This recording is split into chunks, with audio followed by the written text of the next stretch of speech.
अच्छा, हम जो बेसिकली आप पढ़ना, जो हमने पढ़ा है वो कुछ इस तरह से पढ़ा है कि हमारे पास फाइनेंस के सोर्स होते हैं। अब उस फाइनेंस के सोर्स में ना, जो फाइनेंस हम करते हैं, हमने उसकी दो चीजें पढ़ी हैं। एक हमने पढ़ा है cost of finance. Cost of finance का मतलब होता है कॉस्ट ऑफ फाइनेंस। और एक हमने पढ़ा है मार्केट वैल्यू। ठीक है। कॉस्ट का मतलब ये होता है कि हमें कितने परसेंट कॉस्ट पड़ रही है। जो इंटरेस्ट हम पे कर रहे हैं ना, वो बेसिकली एक के लिए कॉस्ट होती है, दूसरे के लिए रिटर्न होता है।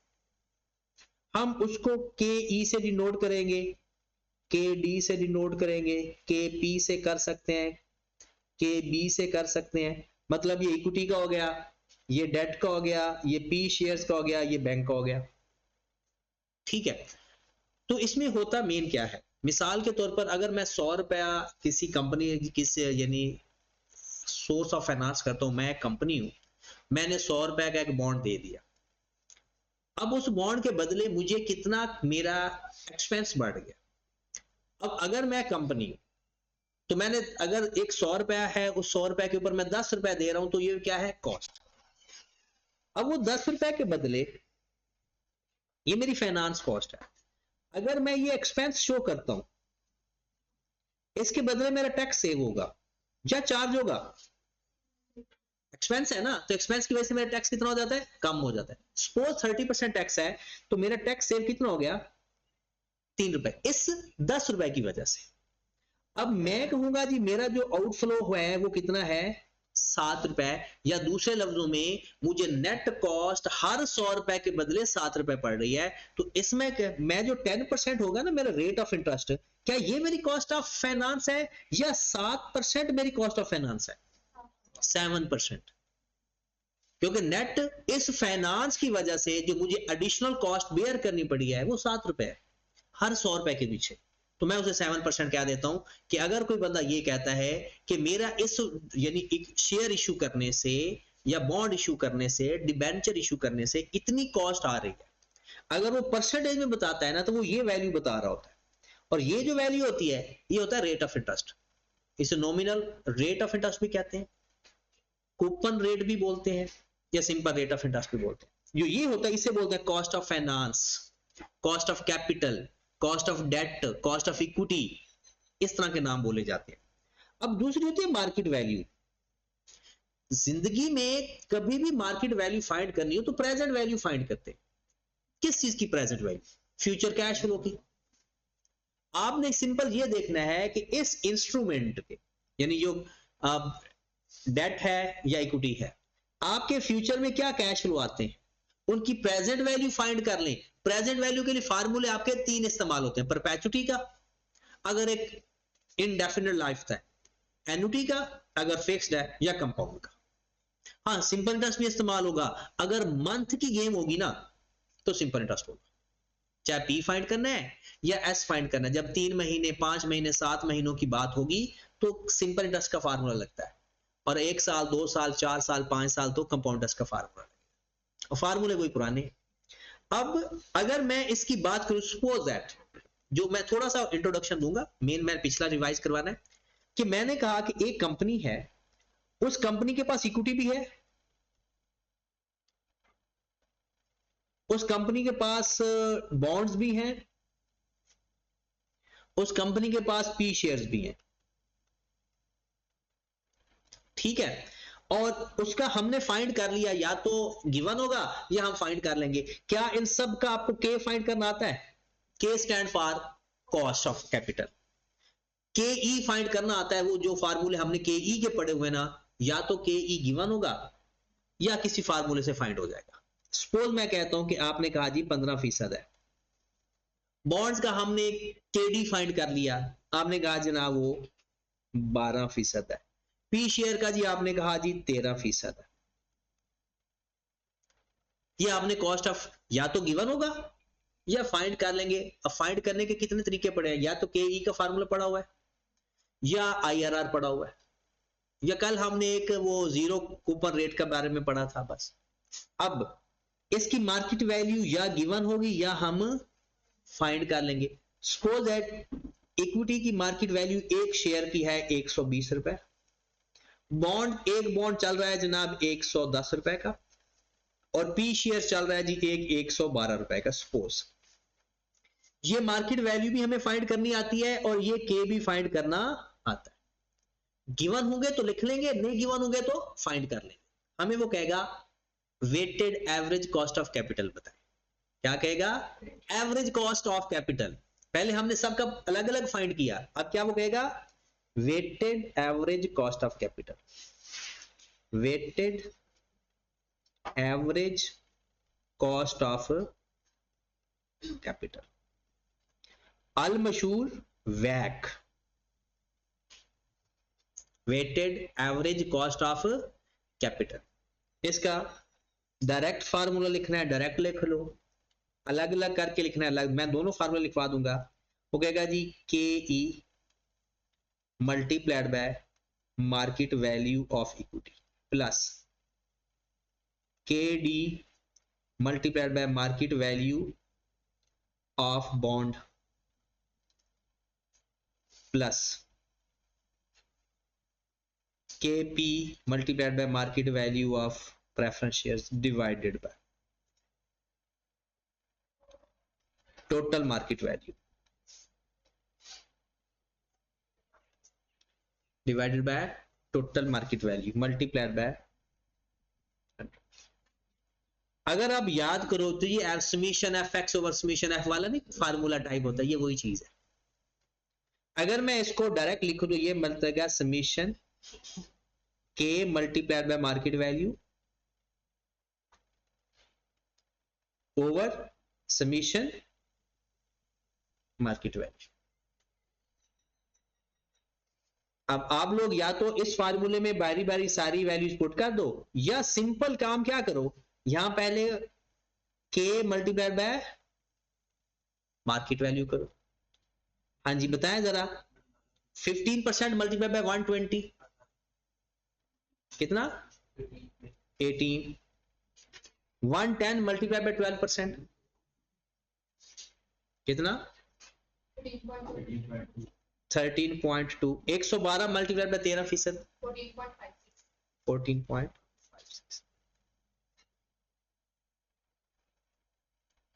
हाँ जी पहले इसका भी टोटल करें।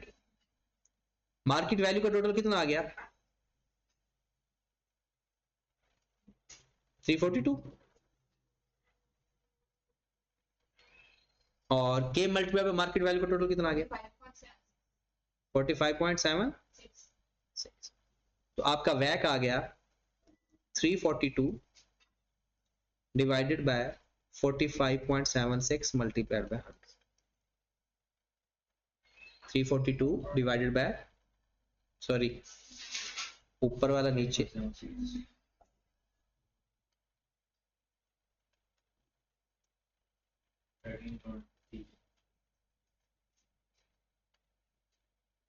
45 पॉइंट ऊपर आएगा और नीचे हम मल्टीप्लाई करेंगे। 45.76 डिवाइड बाय 342 मल्टीप्लाइड बाय 100। कितना आंसर आ गया? 13.38। और याद रखें जो वेटेड एवरेज आता है ना वो इनके दरमियान में कहीं आता है। तो average cost of capital find करना है ना, तो जो कॉस्ट ऑफ कैपिटल गिवन होंगे उनके कहीं दरमियान में आंसर आएगा, ना बड़े से बड़ा होगा ना छोटे से छोटा होगा, एवरेज होगा। तो इसे हम बोलते हैं एवरेज कॉस्ट ऑफ कैपिटल। क्या बोलते हैं? Average cost of capital. Done. अगर ये कॉस्ट ऑफ कैपिटल ज्यादा होगा उस कंपनी की मार्केट वैल्यू, क्योंकि ये अब क्या है, ये पूरे कैपिटल का कॉस्ट है, ये पूरे कैपिटल की कॉस्ट ऑफ कैपिटल है। और अगर आप उसकी कंपनी की मार्केट वैल्यू फाइंड करना चाहते हो, अब कंपनी की मार्केट वैल्यू तो प्रेजेंट वैल्यू को कहते हैं। कॉस्ट ऑफ कैपिटल का और कंपनी की मार्केट वैल्यू का आपस में क्या रिलेशन होगा? अगर कॉस्ट ऑफ कैपिटल ज्यादा होगा तो बताया market value of the company कम हो जाएगी, अगर कॉस्ट ऑफ कैपिटल कम होगा तो मार्केट वैल्यू बढ़ जाएगी। ये 2 नंबर का सवाल पेपर में आता होता है कि वो क्या कहेगा, 2 वैक हमसे फाइंड करवाएगा और कहेगा बताओ इस वैक के चेंज होने से कंपनी पे क्या फर्क पड़ेगा। तो अगर वैक बढ़ गया तो हमने कहना है कि market value of the company will be reduced, और अगर वैक कम हो गया तो मार्केट वैल्यू क्यों, ये हमने क्यूएम में पढ़ा हुआ है कि प्रेजेंट वैल्यू और डिस्काउंट रेट का आपस में इनवर्स रिलेशन होता है। प्रेजेंट वैल्यू का और डिस्काउंट रेट मतलब रेट ऑफ इंटरेस्ट का आपस में इनवर्स रिलेशन होता है। तो हमारे पास अगर 13% है तो हम मार्केट वैल्यू भी फाइंड करेंगे नेक्स्ट जाकर। अभी तो सिंपल ये एक इंट्रोडक्शन था। ये मेन टारगेट है। अगर पेपर में अभी तक इसका 2022, 23, 24 और 25 की एक अटेम्प्ट, टोटल 7 पेपर एमएफए के हुए। अब इन 7 पेपर में 6 दफा वैक फाइंड करना है। एक दफा वो सिंपल सवाल आया था, 6 दफा वैक फाइंड करना है और सबसे ज्यादा आता ही वैक फाइंड करना है। और उसमें थोड़ा सा 2-4 नंबर का वो पूछ लेगा मार्केट वैल्यू पे क्या फर्क पड़ेगा, एडिशनल वैक फाइंड करें, मार्जिनल वैक फाइंड करें। तो वो हम थोड़ी सी एक एडिशनल बात लिखनी होती है, बाकी सवाल यही होता है 10, 12, 15 नंबर तक का ये सवाल आता होता है। ठीक है, अब मेन तो फिर क्या हुआ, ये चीजें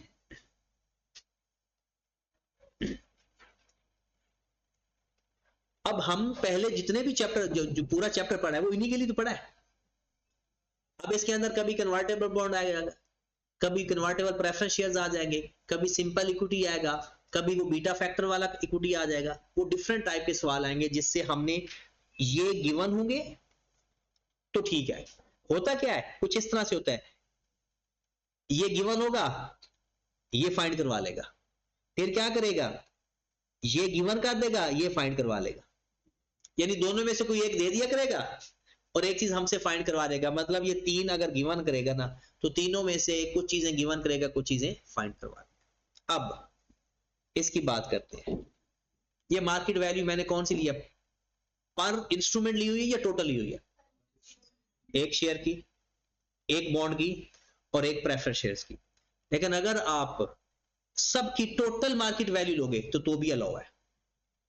अगर आप कहते हो जी सारे इक्विटी को 18 से मल्टीप्लाई करके लिख दो, सारे बॉन्ड्स को 30 यानी 110 से मल्टीप्लाई करके लिख दो, मतलब ये जो वैल्यू, ये नहीं, ये 120, 110, 112, ये जो हमने मार्केट वैल्यू ली हुई है ये पर यूनिट ली हुई है, पर शेयर, पर बॉन्ड, पर प्रेफरेंस शेयर्स। लेकिन अगर आप किसी शेयर यानी सोर्स ऑफ फाइनेंस की टोटल वैल्यू लोगे तो फिर यहां पर भी पर शेयर नहीं लोगे बल्कि टोटल वैल्यू लोगे। ऐसे कब सिचुएशन आती है, जब आपको बैंक लोन गिवन होगा। बैंक लोन तो बैंक लोन होता है, उसकी मार्केट वैल्यू ही गिवन होती है। वो तो ये होता ही नहीं है कि पर बैंक लोन तो होता ही नहीं है, क्योंकि उसमें ना तो बॉन्ड हुआ, ना डिबेंचर हुआ, ना पी शेयर हुआ। तो जब बैंक का लोन गिवन होगा ना, फिर हमें सबकी मार्केट वैल्यू पर शेयर नहीं लेनी पड़ेगी, टोटल मार्केट वैल्यू लेनी पड़ेगी। ये बात आपने वैसे नहीं भी याद रखनी तो ना रखो, पेपर में सवाल हैं इसके। ठीक है, हमने करने ऐसे। तो अभी हम जा रहे हैं कि थोड़ा सा इंट्रोडक्शन, मतलब इसकी समरी बनवाने जा रहा हूं मैं आपको। तो पेपर में अगर आपको ये चीजें सही तरह याद आ जाएंगी तो मेरे ख्याल में ये चैप्टर तैयार हो जाए। तो सबसे पहले हम बात करने जा रहे हैं इक्विटी की।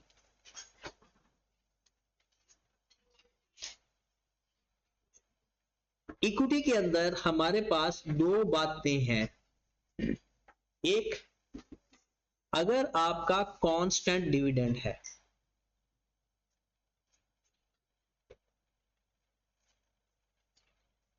दूसरा अगर आपका ग्रोथ रेट के साथ है। कांस्टेंट है या ग्रोथ रेट है। मैं ये वैक के लिए समरी बनवा रहा हूं, ओवरऑल सारा नहीं पढ़ा रहा, वैक के लिए बस। कांस्टेंट डिविडेंड के लिए हमारे पास मार्केट वैल्यू फाइंड करने का फार्मूला होता है डी ओवर के ई, और के ई का फार्मूला होता है डी ओवर मार्केट वैल्यू। अगर ग्रोथ रेट गिवन होगा तो मार्केट वैल्यू का फार्मूला होगा D into 1 plus growth rate, given होगी परसेंटेज, डिवाइडेड बाय के ई माइनस जी। जी क्या है यहां पर, ग्रोथ रेट, वो खुद बताया होगा या हम फाइंड भी कर सकते हैं। फिर यहां पर के ई अगर हम फाइंड करेंगे तो यहां से ही के ई फाइंड होगा। कैसे, डी इंटू 1 प्लस जी ओवर मार्केट वैल्यू प्लस जी। अब अगर कभी जिंदगी में आपके पास के ई फाइंड करना होगा तो यहां से ही फाइंड होगा। एक और भी के ई का फार्मूला है, वो या ऊपर लिख लें थोड़ा सा, K E is equal to risk free return plus beta into market का return minus risk free return. यहां से भी फाइंड कर सकते हो। अगर बीटा फैक्टर चेंज हो जाएगा तो के ई चेंज हो जाएगा। आर एम और आर माइनस आर एफ को क्या बोलते होते हैं? Risk premium. ये भी वो बता सकता है। अगर हमें जिंदगी में ग्रोथ रेट ना गिवन हो तो फिर भी हम परेशान नहीं होंगे, बल्कि परेशान हमने होना ही नहीं है। क्या होगा? ग्रोथ रेट फाइंड कर लेंगे। ग्रोथ रेट फाइंड करने के दो तरीके होते हैं, जो ज्यादातर आता है ना वो डिविडेंड वाला आता है। क्या होगा? D N over D naught whole power 1 over N minus 1 minus. और दूसरा ग्रोथ रेट का फार्मूला होता है जो कि अभी तक पेपर में नहीं आया, बी मल्टीप्लाइड बाय बी। क्या है? आपने कितना रिटेन अर्निंग की, कितने परसेंट रिटेन अर्निंग की। अगर आपने 100 रुपए में से 40 रुपए रिटेन अर्निंग की और 60 रुपए डिविडेंड दे दिया तो 40 ओवर 100, 40 ओवर 100। क्योंकि फार्मूला क्या है भला? Retain earning divided by total earning. अगर वो आपको कह दे जी 80% मैंने डिविडेंड दे दिया तो पता है बी कितना होगा? 20%। जितने जितने परसेंट मैंने अपने रिटेन को रिटेन कर लिया है आउट ऑफ टोटल अर्निंग वो है बी। और आर गिवन होता है, नहीं गिवन होगा तो रिटर्न ऑन इक्विटी या कॉस्ट ऑफ इक्विटी। ठीक होगी बात। अब इसमें एक और इंपॉर्टेंट बात है कि जो मार्केट वैल्यू है वो हमने एक्स डिविडेंड ले लिया।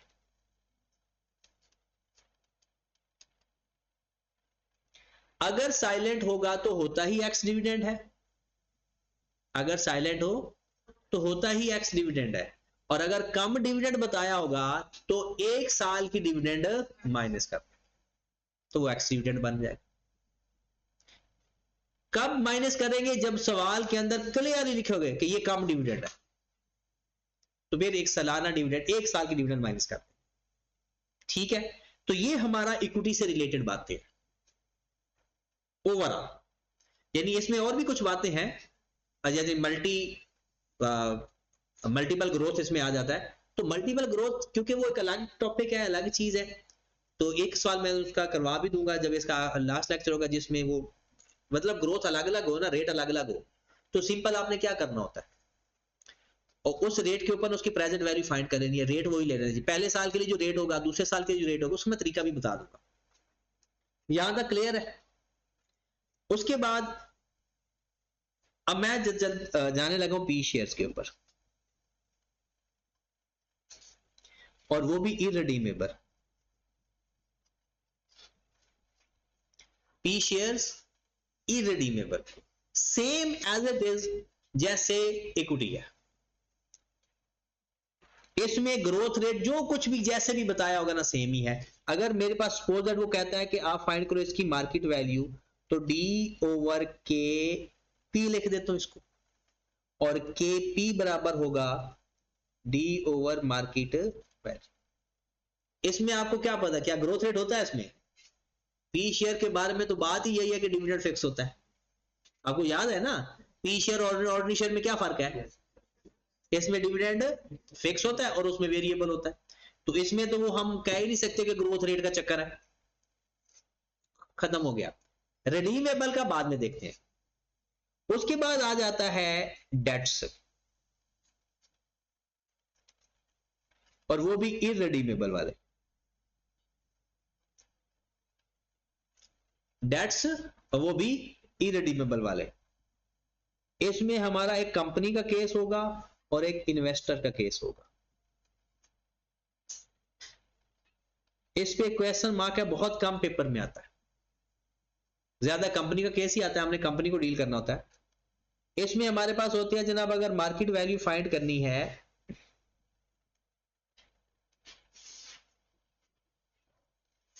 तो इंटरेस्ट, ये रेट ऑफ इंटरेस्ट नहीं है, amount of interest into 1 minus tax rate divided by के डी। और ये भी केडी पोस्ट टैक्स होगा। क्या होगा? Post tax. अगर क्वेश्चन के अंदर लिखा हुआ ना प्री टैक्स तो उसको पोस्ट टैक्स बनाएंगे, साइलेंट है तो वो है ही पोस्ट टैक्स। ठीक है।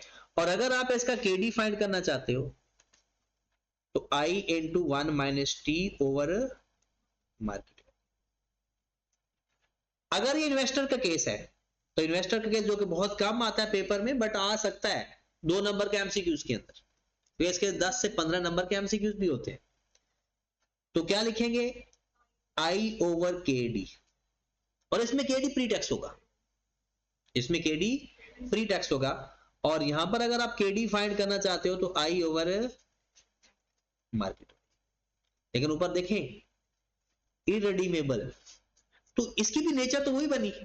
और आपको पता है ये फार्मूला है, ये किस चीज का फार्मूला? मैंने आपको कहा है कि आपके पूरे, वैसे तो पूरे एमएफए के अंदर ऐसा ही है, लेकिन इस चैप्टर के अंदर ना सिर्फ 4 फार्मूले इस्तेमाल होते हैं, परपेचुटी का, एन्युटी का, कंपाउंड का और सिंपल इंटरेस्ट बहुत थोड़ा इस्तेमाल होता है। ठीक है। तो ये जो अभी तक मैंने जितने भी फार्मूले लिखे हैं इक्विटी के अंदर, ये सारे कहां किसके हैं? मतलब परपेचुटी के। P is equal to R over I, ये वही फार्मूले लिखे हुए हैं, बस इसमें जो आर है ना उसकी जगह मैं कभी डी लिख रहा हूं, कभी आई लिख रहा हूं, कभी आई इंटू 1 माइनस टी लिख रहा हूं, वो सारी चीजें वही। अब हमारे पास आ गया जनाब, ये तो हमारे इक्विटी खत्म हो गया पूरी तरह। पी शेयर्स और डेट अगर रिडीमेबल होंगे तो, पी शेयर्स और डेट अगर रिडीमेबल होंगे तो, पी शेयर्स एंड डेट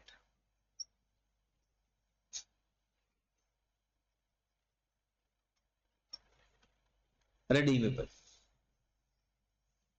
हाँ जी, सबसे पहले हम देखते हैं इनके कैश फ्लो कौन कौन से होंगे। पहला कैश फ्लो इनका होगा मार्केट वैल्यू,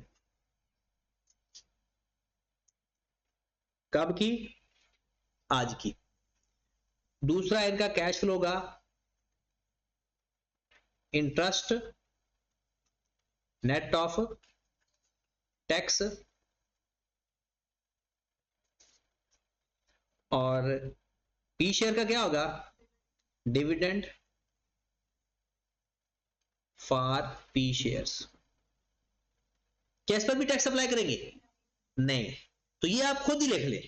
मैंने तो लिखा ना डिविडेंड ऑफ पी शेयर, मैंने ये नहीं लिखा डिविडेंड नेट ऑफ टैक्स। लेकिन अगर इन्वेस्टर का केस होगा तो इंटरेस्ट भी विदाउट टैक्स आएगा। फिर मैं इसका तीसरे नंबर पर कैश फ्लो लूंगा रिडेम्पशन वैल्यू,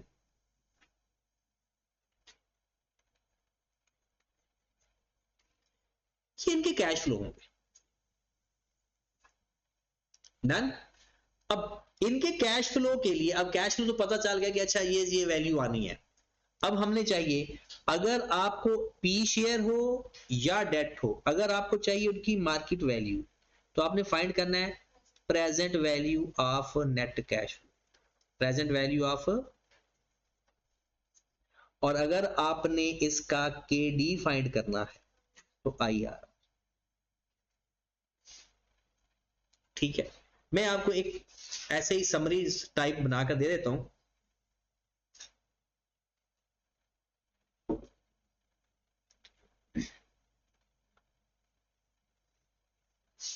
हाँ जी,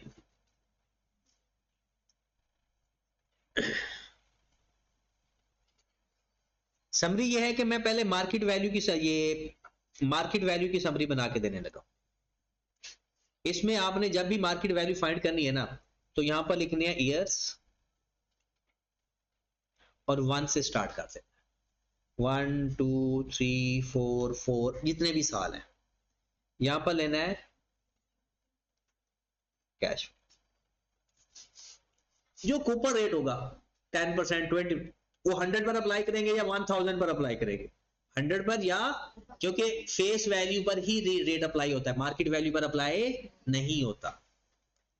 और फेस वैल्यू अगर ना बताई हो तो या 100 होगी या 1000 होगी, और बताई होगी तो क्या बताई जा सकती है? 10, 1, 100, 1000, वो भी इसके बाहर नहीं बताता। अब हमने क्या लेना है? सपोज रेट 10% है, तो हमने लेना 10 इंटू 1 माइनस टी या 10 का 70% या 10 का 75% नेट ऑफ टैक्स सेम। और यहां पर क्या लेंगे, रिडेम्पशन वैल्यू। यहां पर क्या ले लेंगे, रिडेम्पशन वैल्यू पर टैक्स अप्लाई नहीं होता, टैक्स सिर्फ फाइनेंस कॉस्ट के ऊपर होता है। आप मुझे खुद बताएं, जब मैंने या कंपनी ने दिए हुए पैसे लिए हुए वापस करने हैं, तो बताओ इनकम स्टेटमेंट कहां लिखने हैं? देखिए ना, इंटरेस्ट तो फाइनेंस कॉस्ट तो इनकम स्टेटमेंट में आता है ना, और टैक्स तो इनकम पर ही लगता है ना। अब मैंने 100 रुपए आपको दिया था, सॉरी आपसे लिया था मैंने, अब आप बॉन्ड मुझे वापस कर रहे हो, मैं आपको 100 की बजाय 120 रुपए वापस कर रहा हूं। बताओ कहीं इनकम स्टेटमेंट में लिखूंगा 120 या अपनी लायबिलिटी कम करूंगा? मैं तो अपनी लायबिलिटी कम करूंगा। तो मेरी लायबिलिटी खत्म होगी तो उस पर टैक्स का क्या रोल है?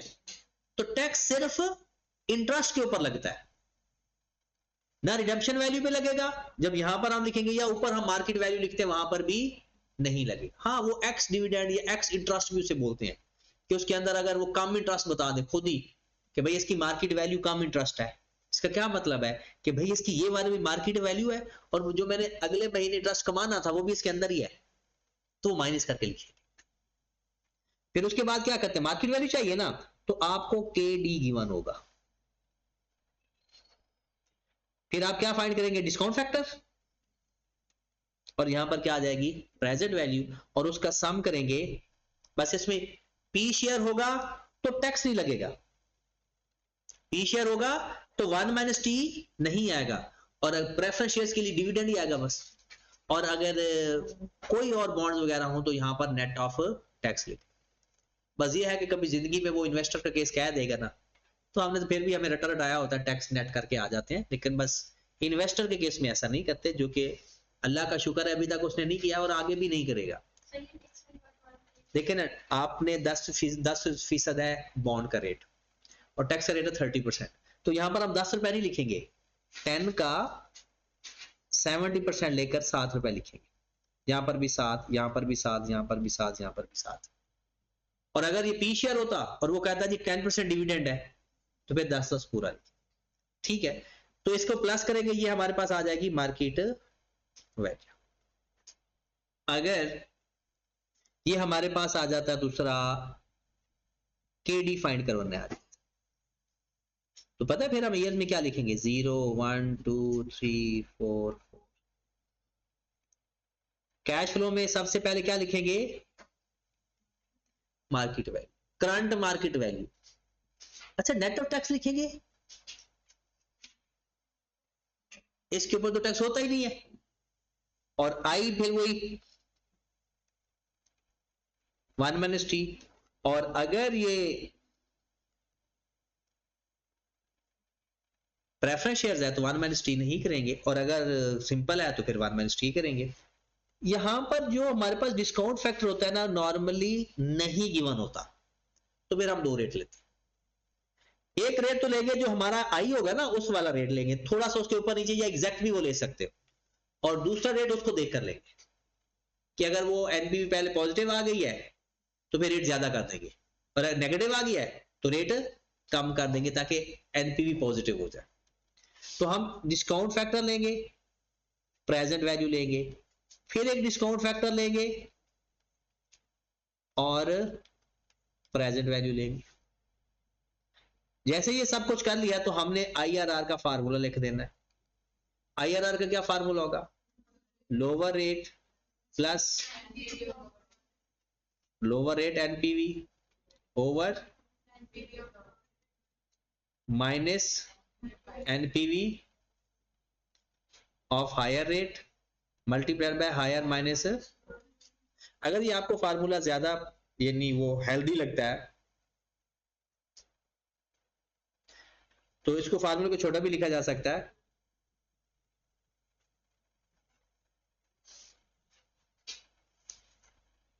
Lower rate plus NPV of lower rate into higher minus lower, ऊपर ऐसे छोटा हो गया ना,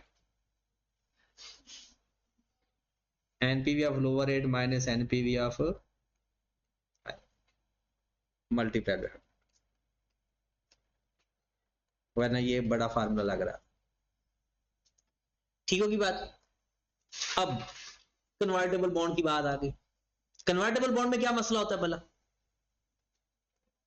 कन्वर्टेबल में क्या नई चीज होती है कि उसमें आपके पास वो हाइब्रिड नेचर का होता है और उसके अंदर एक कन्वर्जन वैल्यू भी होती है और एक रिडेम्पशन वैल्यू भी होती है। अगर दोनों का टाइम सेम है, कन्वर्ट करने का और रिडीम करने का, तो फिर आप देखेंगे यहां पर कन्वर्टेबल बॉन्ड में, यहां पर हम लिख लेते हैं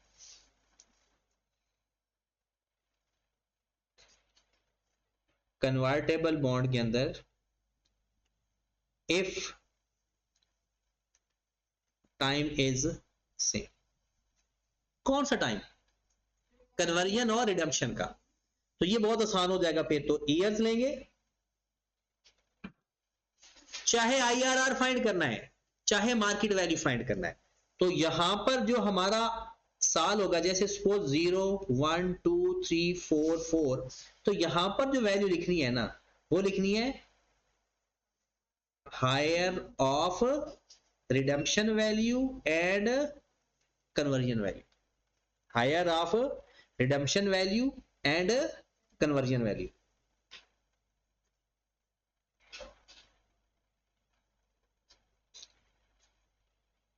और बाकी सारा सेम है, ये बाकी सारी बातें सेम है। दूसरा, अगर आपके पास ये टाइम सेम नहीं है तो फिर क्या करेंगे? फिर आप एक दफा रेजिडुअल वैल्यू यहां पर लेकर पूरा सवाल हल करोगे और एक दफा कन्वर्जन वैल्यू लेकर। और मेरे ख्याल में ज्यादातर ऐसा ही होता है कि उनमें से जो हायर वाला होता है ना, उसी से ही आंसर हमारा आता है, दूसरे से आंसर नहीं आता। मोस्टली तो ऐसा ही होता है। लेकिन आई कैप का कुछ पता नहीं चलता, आई कैप साइंस डाल सकता है, तो हो सकता है कि आई कैप ऐसा सवाल आपको दे दे जिससे ये वैल्यू चेंज हो सकती है। Done. Last, zero coupon rate.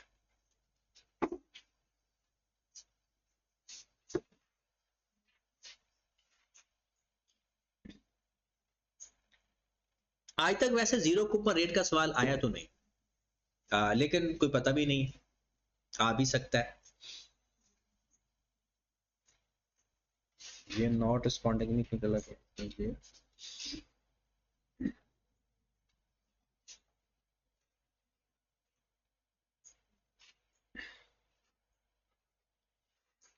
Zero coupon bond में अगर वो आ जाए जीरो कूपन बॉन्ड,